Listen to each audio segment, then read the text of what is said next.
माझे 3 प्रश्न आहे। एक तर माननीय लाडसाहेबांनी विचारलं की या ठिकाणी खासगी पशुवैद्यकीय महाविद्यालयांना परवानगी देऊ नये, हा त्यांचा मूळ प्रश्न आहे। आज मुळामध्ये या राज्यामध्ये 6 पशुवैद्यकीय महाविद्यालय आहेत आणि या पशुवैद्यकीय महाविद्यालय पुरेशा व्यवस्था नसल्यामुळे त्या ठिकाणी पूर्ण क्षमतेने त्या ठिकाणी आपण विद्यार्थी काढू शकत नाही। दुसरा प्रश्न तुम्हीच सांगितलं या ठिकाणी की जळगाव हे प्रस्तावित नाहीये। जळगाव हे प्रस्तावित आहे, त्याच्यासाठी राज्य सरकारच्या पशुवैद्यकीय आपल्या विद्यापीठाने शिफारस केलेली आहे। या महाराष्ट्राच्या विधानसभेमध्ये विखे पाटील असताना आणि काही आधी या महाराष्ट्राच्या विधानसभेमध्ये त्याच्या घोषणा केलेल्या आहे।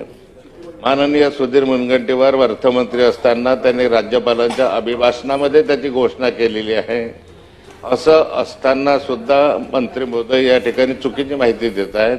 मी सांगतो ही माहिती खरी धरून त्यासाठी जागेची पाहणी झालेली आहे। जागा मुक्ताईनगरचे त्यासाठी 60 एकर जागा या ठिकाणी त्यांच्या उतार्यावर लावून टाकलेली आहे।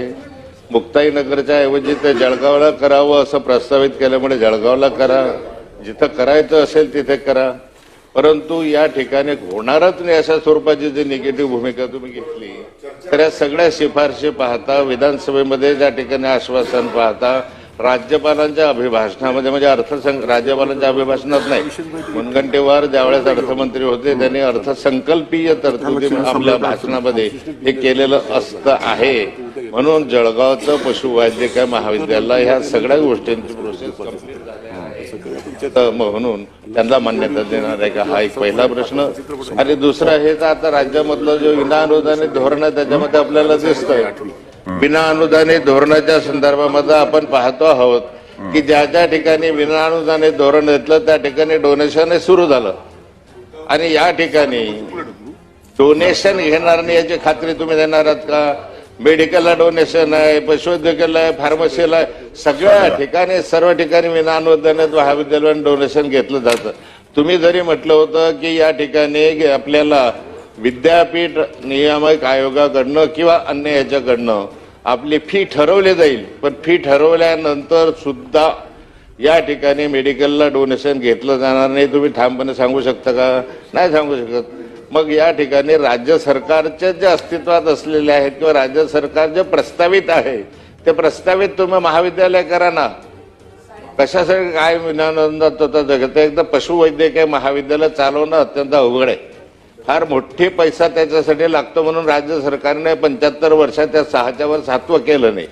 त्याचं कारणच मुळात असं आहे की त्याला प्रचंड पैसा लागतो। हा प्रचंड पैसा हा खाजगी माणसं पुढे येतील आणि लावतील आणि नंतर मग तो काढतील कुठून? तो डोनेशनच्या माध्यमातून काढतील, म्हणून हे धोरण चुकीचं आहे। सरकारने ज्या धोरणाचा आपलं सरकारी महाविद्यालय सुरू करण्याच्या संदर्भामध्ये राज्य सरकारने भूमिका घ्यावी।